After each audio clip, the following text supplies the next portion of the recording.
राम राम मंडळी. राम राम. हरिश्चंद्र देसाई कोल्हापूरकर, सह्याद्री डिस्कवरी प्रश्न मंजुषेत आपलं सहर्ष स्वागत. आज आपला 10वा प्रश्न आहे आणि या 10व्या प्रश्नाच्या अनुषंगानं म्हणजेच 9व्या प्रश्नाचा विनर निवडण्यासाठी आणि 10व्या प्रश्नाच्या अनुषंगानं या कार्यक्रमासाठी प्रमुख पाहुणे म्हणून एकनाथ यशवंत पाटील सर हे भाषाचे मळवरचे आहेत आणि त्यांना आपण बोलवलेलं आहे. त्यानंतर अजून पाहुणे सुनील सूर्यकांत कांबळे पाटगाव, सूर्यकांत विष्णू कांबळे पाटगाव, आर के देसाई अंतुर्ली, अमृत शिंदे कडगाव आणि राजेंद्र चव्हाण सर कडगाव यांना आपण काय केले या कार्यक्रमासाठी बोलवले.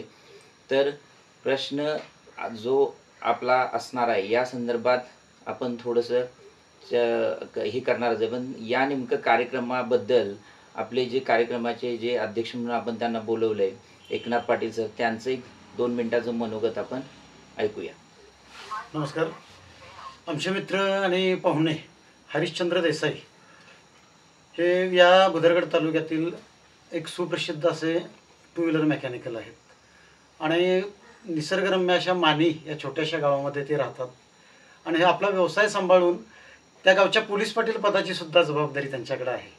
आणि हे सर्व सांभाळून आपल्या सह्याद्री डिस्कवरी या चॅनलच्या माध्यमातून फेसबुक, त्याचबरोबर इंस्टाग्राम आणि यूट्यूब अशा विविध सोशल मीडिया प्लॅटफॉर्म्सवर ते आपलं ब्लॉगिंग करतात आणि त्याद्वारे आमच्या भागातील अनेक कृषी परंपरा असेल, सांस्कृतिक काही परंपरा असतील, त्याचबरोबर सेंद्रिय शेती याचं महत्त्व लोकांच्यापर्यंत पोहोचवण्याचा प्रयत्न करतात.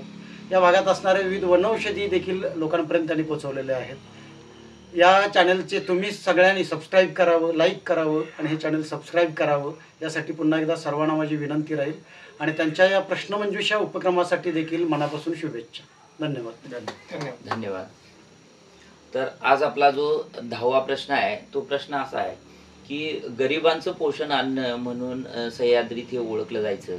तर त्याचबरोबर यामध्ये जो ग्लुटेन जो घटक असतो, जो ग्लुटेन घटक आरोग्यासाठी ठराविक लोकांच्या थोडासा त्रासदायक असतो आणि असं ग्लुटेन फ्री धान्य जे सह्याद्रीत किंवा अजून महाराष्ट्रात बऱ्याचशा ठिकाणी कर्नाटकमध्ये पिकतं.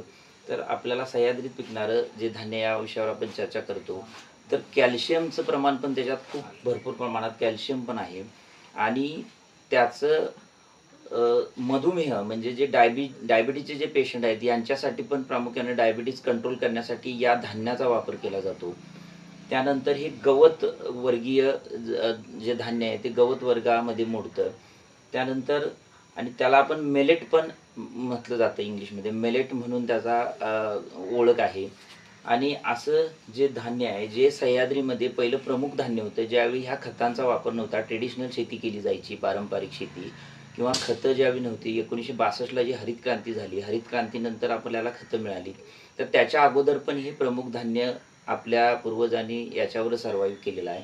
असं जे धान्य आहे आणि हे नैसर्गिकरित्या येतं. तर अशा पद्धतीनं हे जे धान्य आहे हे धान्य कोणतं आहे आणि जनरली आपण त्याची आपल्या घरी सह्याद्रीत भाकरी बनवतो प्रामुख्यानं, मग त्याची आंबील बनवली जाते. त्यानंतर बऱ्यापैकी आता त्याची पापड देखील बनवतात. तर असा बऱ्याचशा ठिकाणी त्याचा वापर होतो. पण असा हा थोडासा तुम्हाला या एवढ्या त्याच्याबद्दलची माहिती सांगितलेली आहे.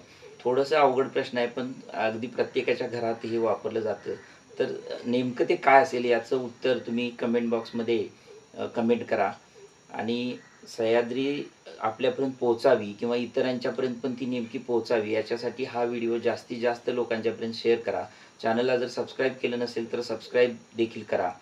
आणि आता आज आपल्याला उद्यापासून आपली नवरात्रीचा सण चालू होतो. यावर्षी 11 दिवसाचा हा सण आहे नवरात्रीचा. देवी आपल्या 11 दिवस देव आपले म्हणजे जे बसलेले ते 11 दिवसाचा हा सण आहे.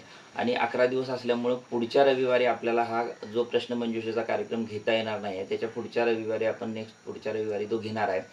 या माध्यमातून मी तुम्हाला हे सांगू इच्छितो.